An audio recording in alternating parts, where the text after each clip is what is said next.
All right, so today we're going to go ahead and learn about R.A.C.E.R. You guys already do it for your summaries, but what I've noticed for a lot of what I'm grading is that some people don't do it correctly, and this is actually really important. So I want to ask you guys this question. How many of you have ever seen The Karate Kid? Either the old one or the new one? Go ahead and tell me in the chat. Go ahead and tell me if you've seen The Karate Kid, any version.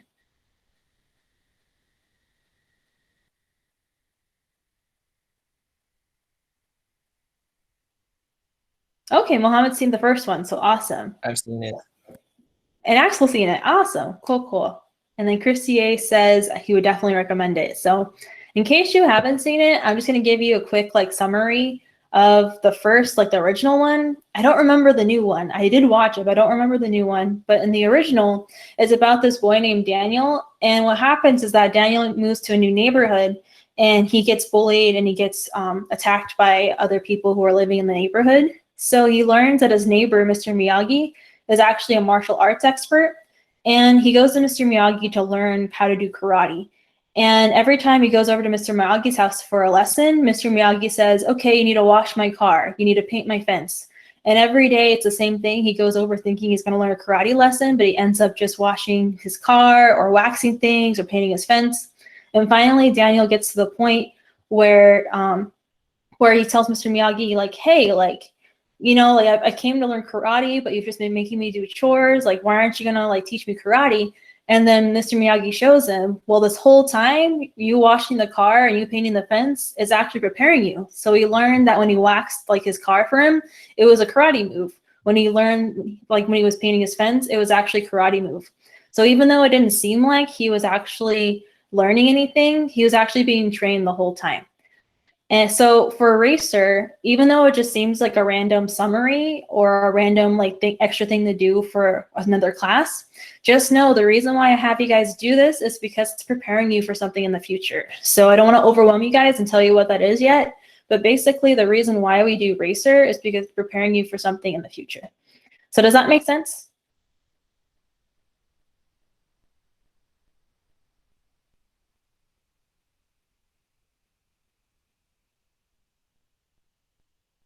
All right, cool, cool. So I just wanted to give you guys the reason just so that way you understand why I'm going over this a lot. So let's go ahead and talk about R.A.C.E.R.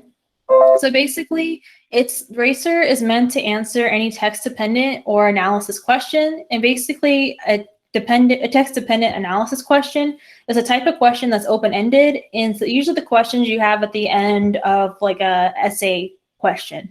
So it's supposed to help you analyze and to show your work for it. So in case you forgot, R.A.C.E.R stands for restate, answer, cite evidence, elaborate, and explain, and then also restate again. And basically it's an acronym. And like I said before, each of the letters represent a different step. So in case you forgot what R.A.C.E.R is, essentially it's what you always do at the end of your notes. So that little template thing that you always have to fill out, that's what R.A.C.E.R is. So I'm going to just explain it a little bit more. We'll do an example together, and then you should be on your own after, okay? But the more you're able to participate, the quicker we can get through the lesson, and that way you'll be able to have more time to do stuff, okay? So just make sure that you are participating. All right, so the R in R.A.C.E.R stands for rewording or restating the question. So I have been seeing a few people getting stuck on this part. So basically, every time you either have your notes or you have an essay question, they always ask you a question that you're supposed to answer. So basically, when you reword the question, it means you should be restating that question and making it into a statement. So usually in your notes, it's the essential question. For your test, it might be the prompt. So say, for example, your essential question for the day is, what color is the sky? I want you guys, let me just go ahead and type right here so you guys can see it too.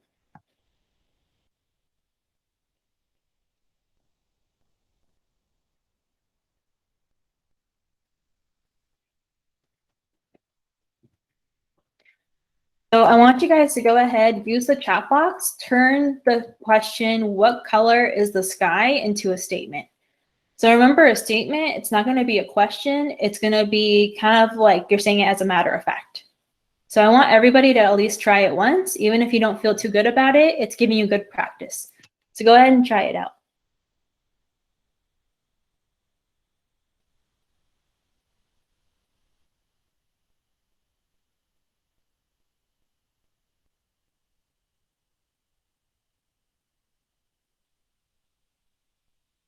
So I want everyone to go ahead and try it. Turn the question, what color is the sky, into a statement. So it shouldn't be another question, but you're on the right track. And I'll give you 30 seconds to go ahead and try it out. Even if it's not correct, that's totally okay. We're all working on this together.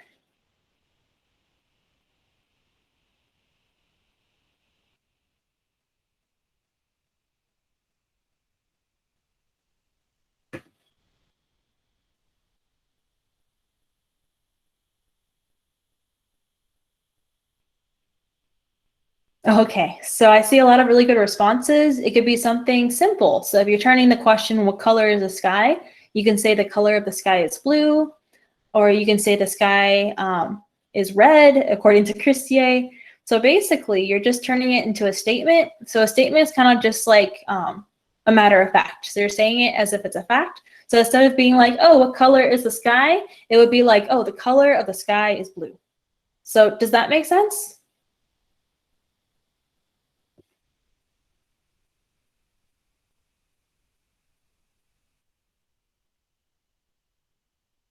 All right, cool. Anybody stuck? Like you're not sure how to do it? Don't be afraid to say you don't get it, because we're all here together. Oh no, I'm sorry, Mohammed. I don't know why Google Meets does that. I don't know why it kicks people out of the call. Okay, so just in case you're a little confused, here's one way that you can do that. So say, for example, you have the question. See if I can zoom in so that way you guys can see it a little better. All right. So say, for example, you have the question, have the teachers treated us kindly? What you're going to do to turn this into a question is that you're going to take out the question mark.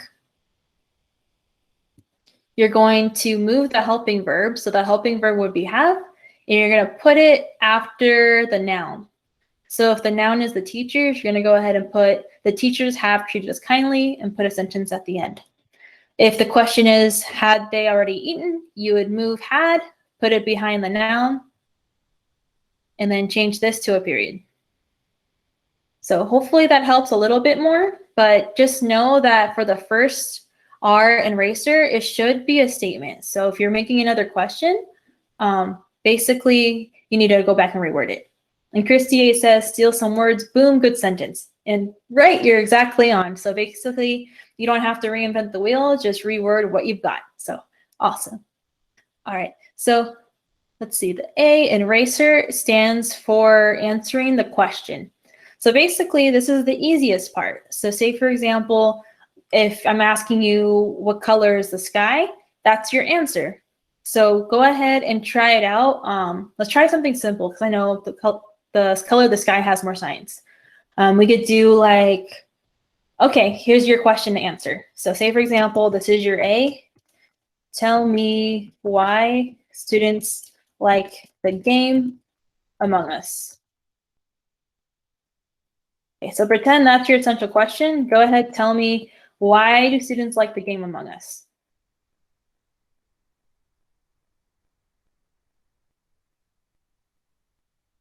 What if we don't play that game?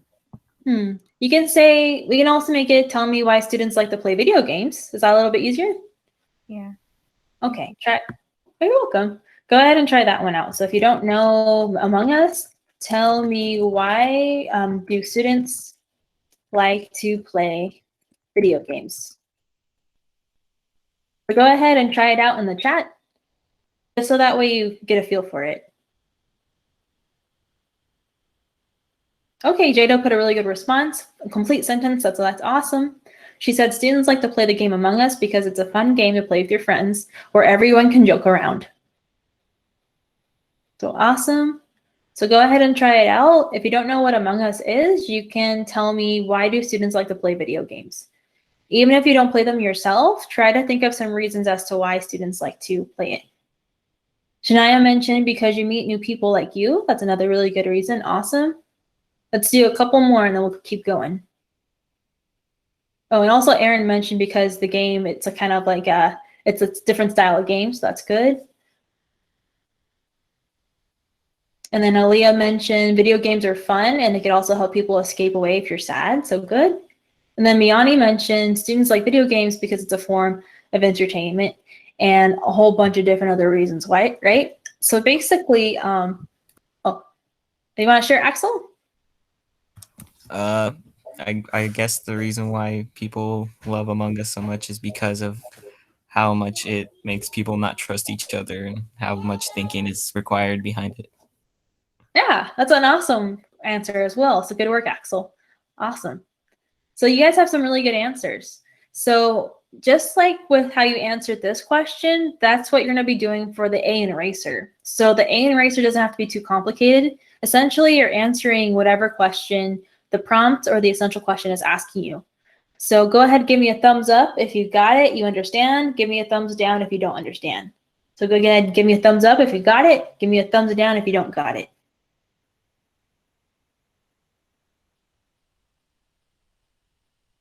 All right, awesome. I see a lot of thumbs up. Cool, cool. Does anyone not get it and you want me to clarify something for you?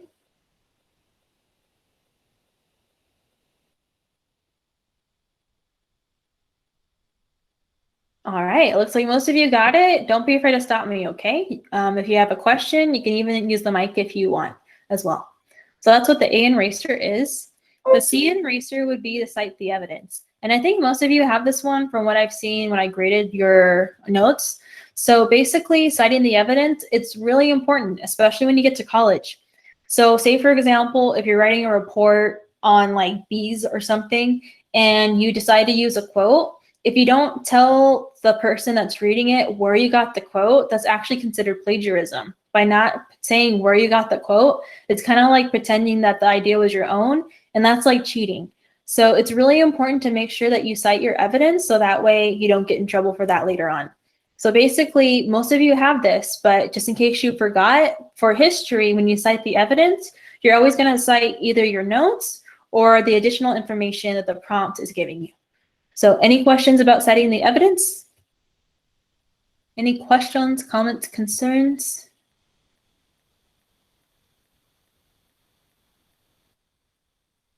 What if we didn't know it there already? Do you mean what if you didn't know it was there? Okay, so it's okay if you didn't know it was there, but now you know it, right? So just make sure in the future, whether it be for my class or if you're writing like an essay for English or science or something, make sure if you're talking about an idea that's not your own, you always tell the reader where you got it. So does that help, Christie? Okay, cool, cool. So any other questions about that part?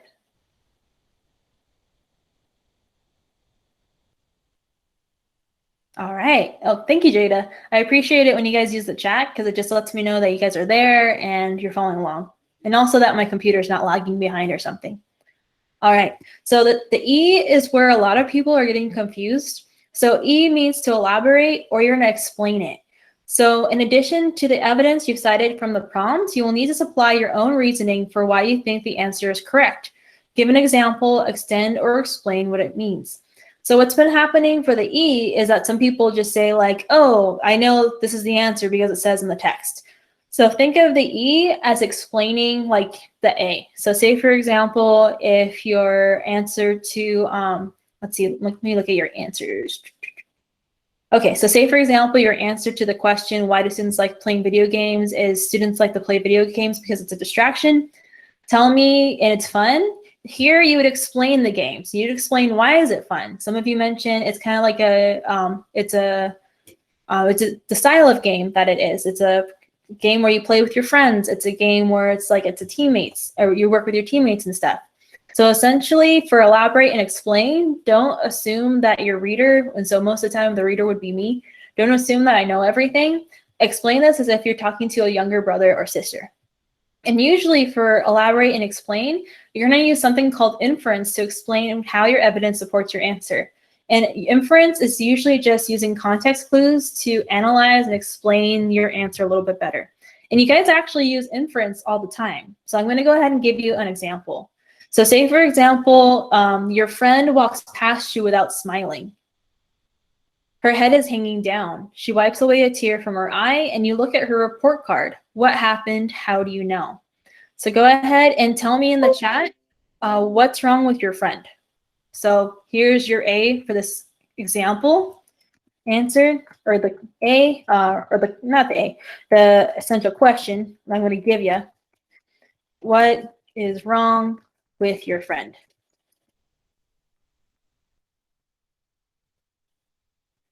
So go ahead and tell me in the chat what's wrong with your friend. So remember, your friend is walking past you. She's not smiling. Her head is hanging down.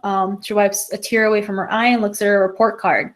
So what happened to your friend? What's wrong with her? So go ahead and tell me in the chat.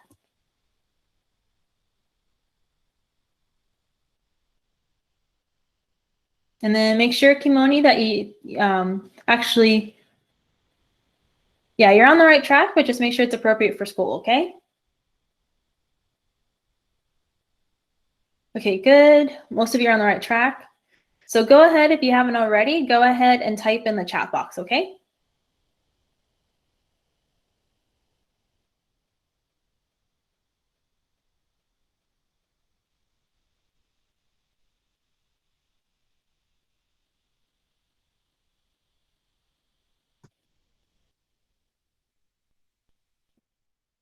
Okay, good. Make sure you do answer it, just that way we can practice this together, okay?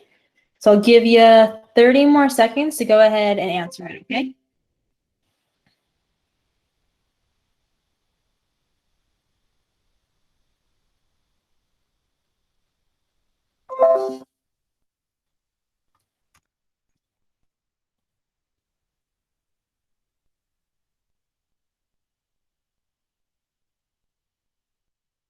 Okay, so most of you are on the right track. So basically, if you're answering it, you would say that my friend is sad because she got in trouble for getting bad grades. So that would be your answer, right? I spelled the grades wrong, but you guys get the gist of it. And so basically, how do you know that she got in trouble for a bad grade? So tell me specifically, cite your evidence. How do you know that she got bad grades? What's the context clue?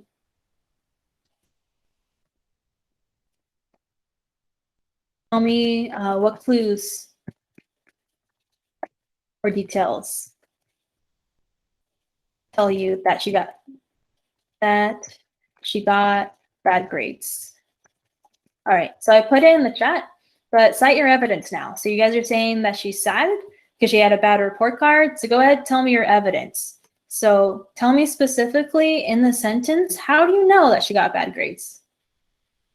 And it could be more than one answer because the sentence is kind of long.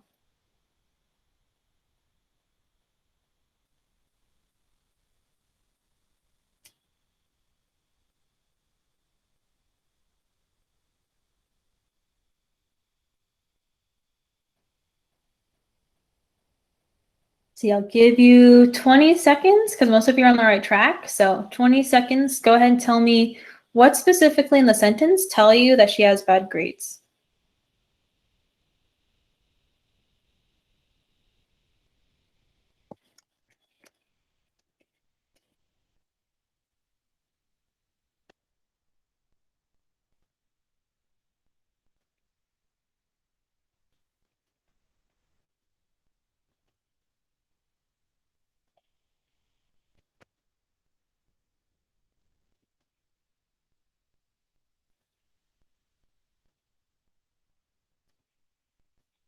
Give me just a second.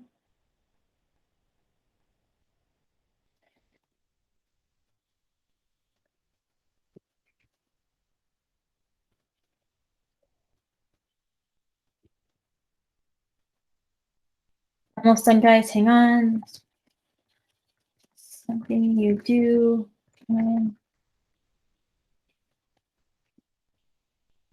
Okay, so you guys did the citing. You said, okay, she's not smiling, her head's hanging down, she's crying, she has a report card in her hand. So I'm going to put this in the chat.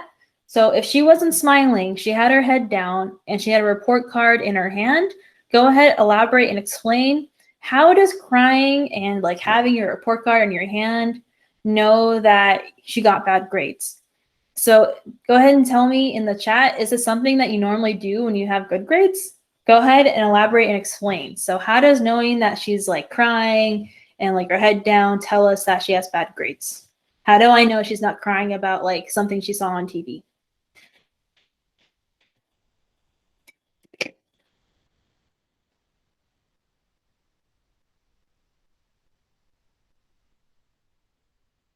And if you didn't hear what I said, I also put it in the chat box for you as well. So how does seeing her not smiling, her head's hanging down, she's crying, she has a report card in her hand, how does that tell you that basically, like, how did that tell you that she has bad grades? So basically, all those clues lead to what? And let me know if I'm not being clear too, okay? Let me know if I'm being confusing.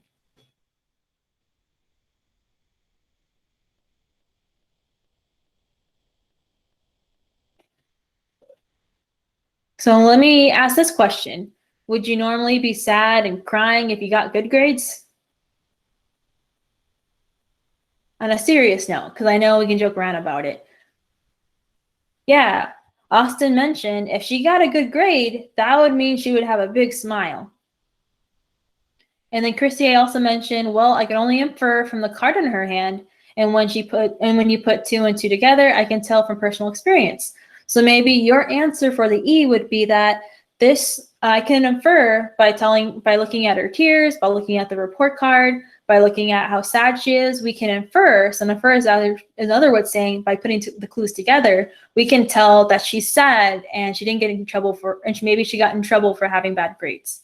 So basically, that's what elaborate and explaining is. It's pretty much just telling me, how did you put two and two together? So how did you understand this from the evidence? So does that make sense? Go ahead and give me a thumbs up if you get it, and give me a thumbs down if you don't get it. So thank you guys. Make sure you give me a thumbs up if you get it. Give me a thumbs down if you're getting there, or maybe you don't get it. Okay, awesome. And then yes, Christia, you have a question for me.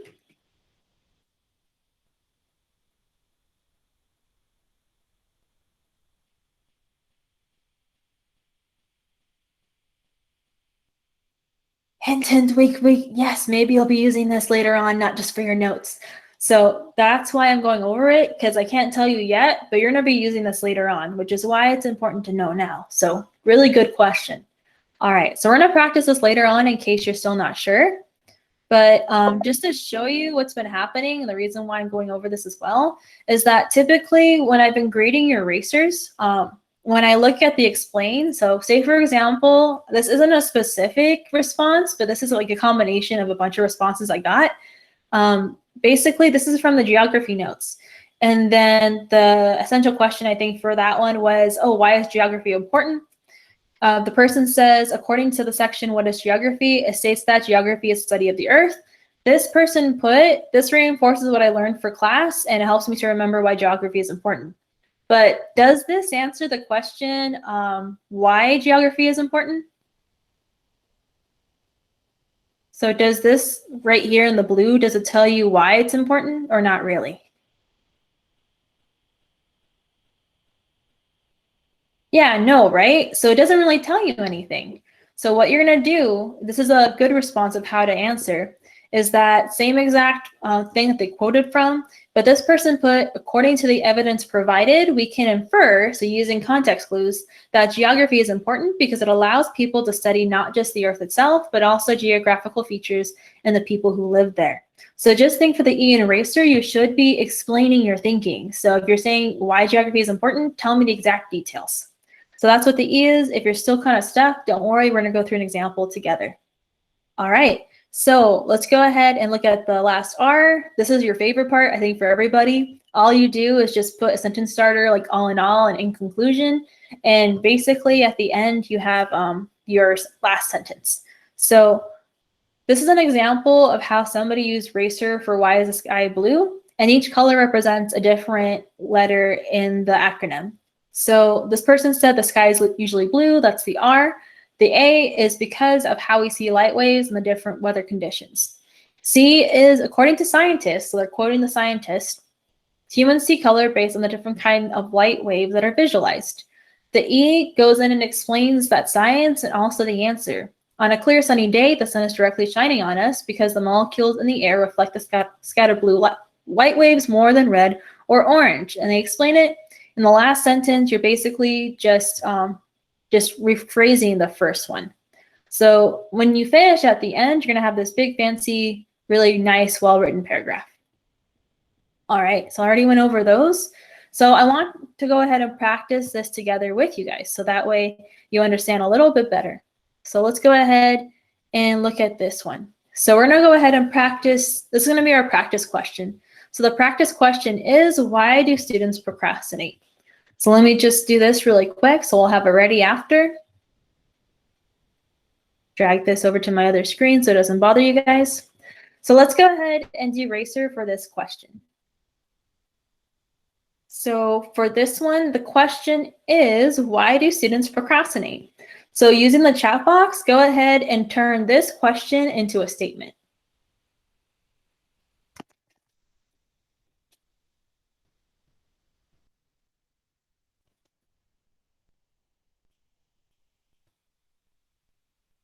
So good question, Jada. So when you do it for your notes, you can either keep it highlighted, or if you just want to make it all together in like one plain paragraph, that's fine too. I usually just keep it highlighted just so that way you can tell like, okay, I got the E, I got the A, I got the C. All right, so using the chat box, go ahead and tell me, why do students procrastinate? Or hang on guys, I'm sorry. Procrastinate into a statement. So in case you missed what I said, using the chat box, go ahead and turn this question, why do students procrastinate, into a sentence or into a sentence or a statement.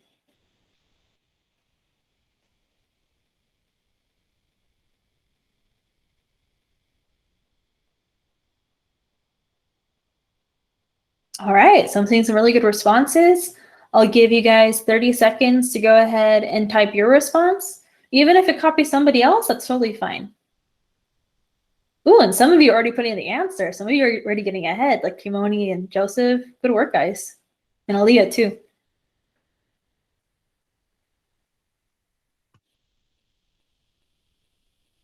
All right, so I see some really good responses. You guys are on a roll. So let's go ahead and do this together. So some of you actually already put your answer for R.A.C.E.R. So what I'm gonna do is that I'm gonna take one of the more simple responses and then we'll use one of the other responses as the answer, and you guys will see why. So to make it really simple, you can say students procrastinate, or you can do what Rylan said and just make it really simple, straight to the point. Students tend to procrastinate. So it could be like a really long sentence, or it could be more simple. So that would be the restate or the reword the central question into a statement. So cool, we changed that into a statement. And so let's go ahead and answer the essential question in our own words. So some of you already put the answer already. So if you've already done that, that's totally fine. But for those of you that didn't, go ahead and answer the question. Why do students procrastinate? So if you haven't already, go ahead and tell me, why do students procrastinate? It could be something more complex, or it could be something simple. It's fine if it's simple. I just want you guys to get in the hang of using R.A.C.E.R.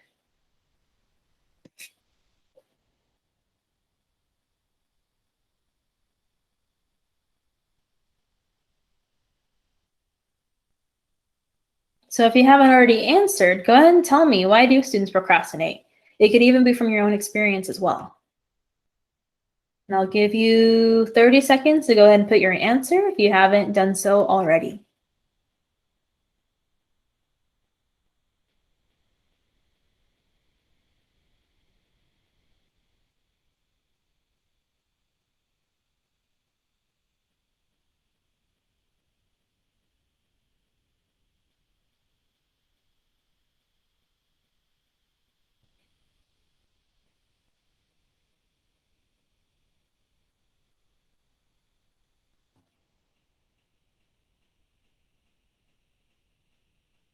Okay, cool. I see some really good responses.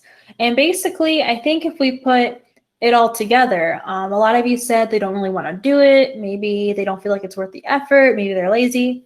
So I think I found this one from one of your peers. I forgot who I grabbed it from, so just give them a shout out when I put it in there.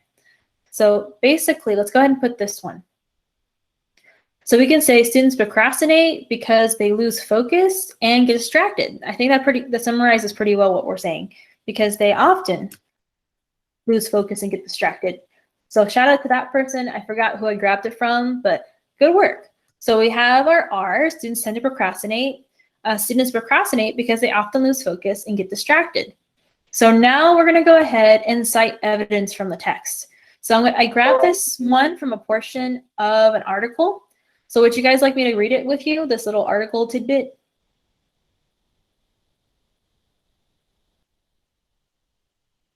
Okay, cool. So let's go ahead and read it together. So I got it from this one article. The paragraph name was "Why Do We Procrastinate?" Dr. Heath believes that procrastination is actually a defense mechanism. Your unconscious mind thinks it is helping you, but it is misguided.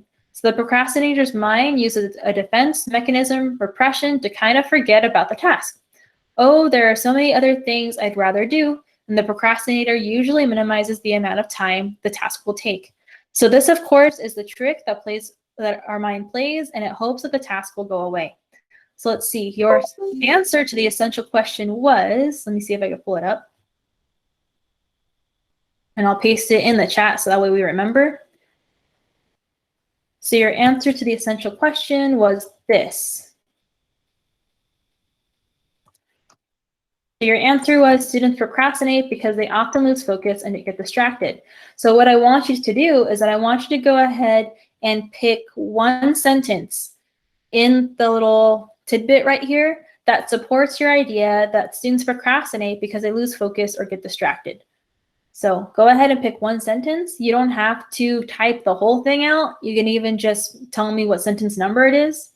But go ahead and tell me what sentence helps to support the idea that students procrastinate because they lose focus. And make sure you guys stay on track, okay? So don't get off task. Let's see. So if in case you forgot or maybe you didn't hear me,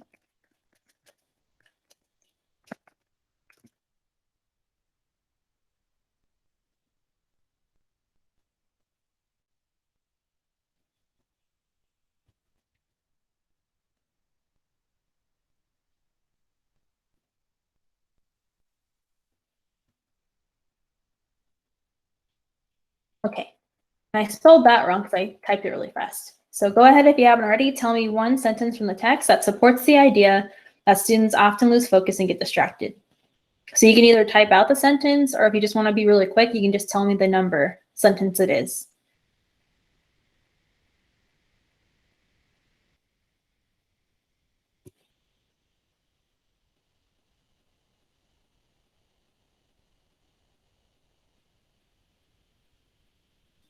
And then Christie mentioned sentence 2. So, or sentence 1. All right, good. Let's see, I'll give everybody else about 30 seconds to go ahead and try to find a sentence you think best fits it.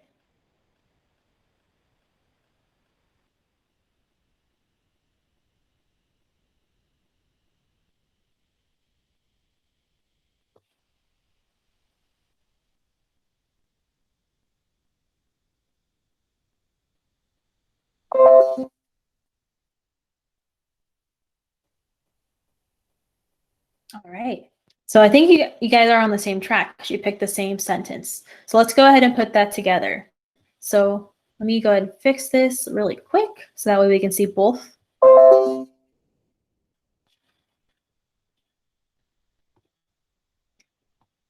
There we go.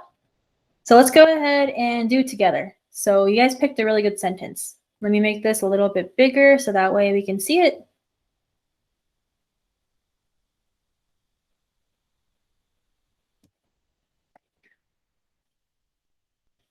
All right. So according to the section, and the section we picked is "Why do we procrastinate?" So I'm going to go ahead and take that section and put it where it says where the air quotes are. So that way it'll tell the reader that this isn't our idea, we got it from somewhere else. So according to the section, why do we procrastinate? It states that, and you can either paraphrase it. Paraphrasing just means putting it into your own words, or you can just actually copy and paste the actual quote since you told the reader that this idea wasn't yours. So I think most of you put this one. Your unconscious mind thinks it's helping you, thinks that procrastination is helping you. So I'm going to go ahead and copy that portion. And if you ever want to paste something from another website or whatever, and you want to keep the same formatting, if you right click it and you go to paste without formatting, it actually pastes it in the same formatting as the actual text. Just fun fact for you. So let's go ahead and put that in there. And there you go. So you got your evidence. So we got, according to the section, why do we procrastinate? It states that Dr. Heath believes that procrastination is actually a defense mechanism. Your unconscious mind thinks it's helping you. So awesome. We've got the evidence part. So any questions about the evidence? Any questions about this portion?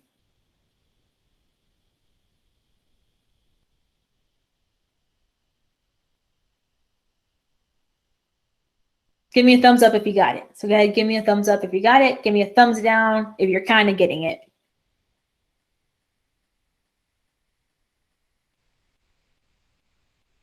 All right, awesome, cool, cool.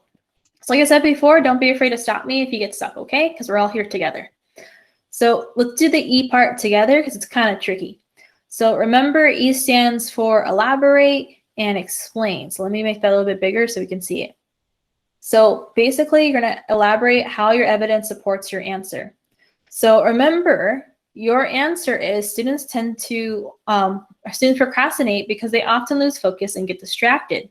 So how would, let's see. So how would knowing that the mind thinks that procrastination is a defense mechanism, how would that cause you to lose focus?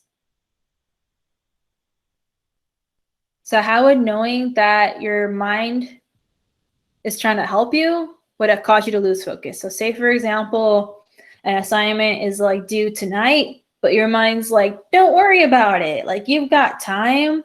It's trying to protect you. Why would that cause you to procrastinate? What do you guys think?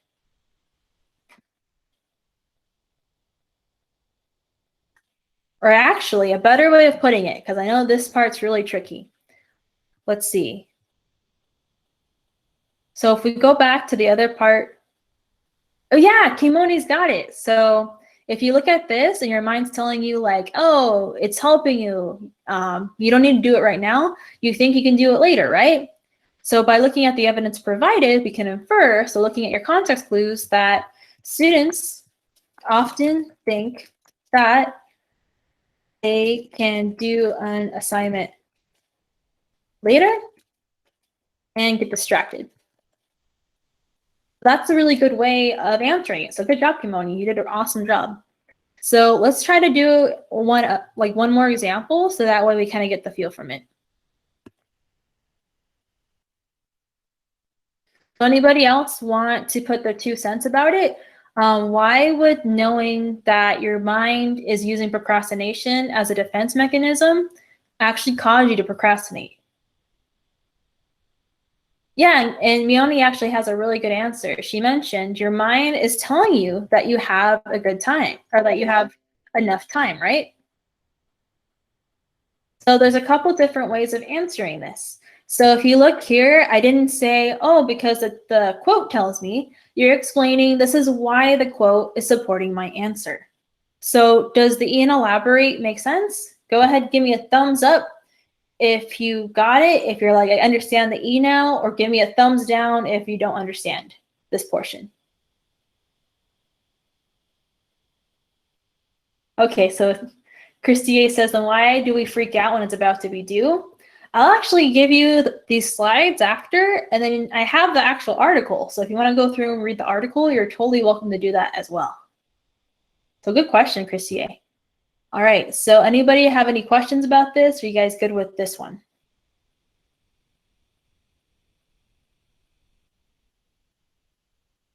All right, so it looks like most people are good. Remember, don't be afraid to stop me if you have questions. And this is the fun part. I think this is everybody's favorite part because it's like the easiest. So let's go ahead and restate our answer. So in conclusion, all we're going to do is that we put a sentence starter that tells the audience that we're about to end it. So it says, in conclusion, we'll go all the way up to the very top, copy the sentence, go all the way down, and paste it. And remember to always correct your grammar, because I know it's easy for us to just copy and paste it and forget it, but just make sure you always go back and reread it. And you're done with the rough draft part, which is awesome. So you're already done with that part.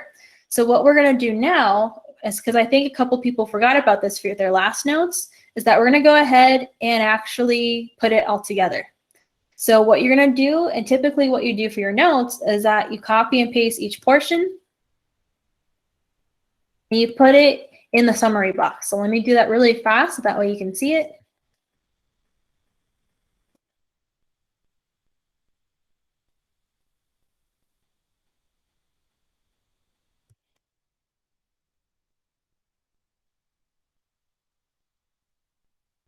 Oh, hang on. Let's see. Give me just a second, guys. Nope, don't copy this, Joseph. This is just an example just to show you what it looks like, okay? So don't feel like you have to copy it.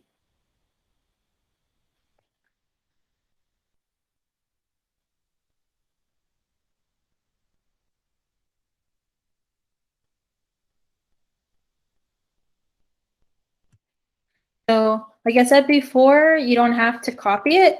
I'm just doing this so that way you guys will see what it's supposed to look like in the end. So this is just an example of what it should look like once you're done with your notes, because I think it kind of helps to just see the bigger picture.